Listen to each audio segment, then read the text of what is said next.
How to use a Waitley mini speaker. This is the YX-020. It's a very basic speaker. We're just going to quickly go over the different functions it has. It only has 3 buttons on it. You'll see, so it's the operation is quite simple on it. So first of all, to turn it on, we're just going to press and hold for 3 seconds this middle button.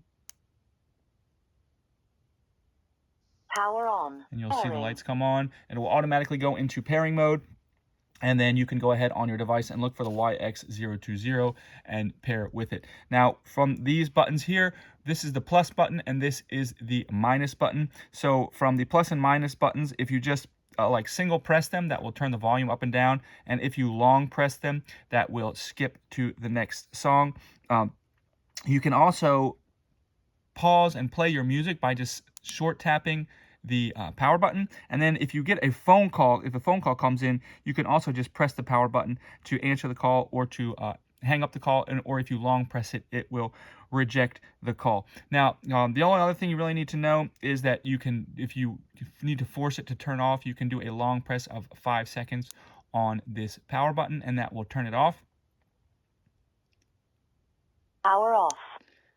And then if you are still having issues with it, or if you're having issues with it you're trying to fix, you can actually do a factory reset. I made it just a quick, it's real quick, but I just made this video right here which will show you how to do the factory reset on it. If you're interested in this speaker, there'll be a link below as well.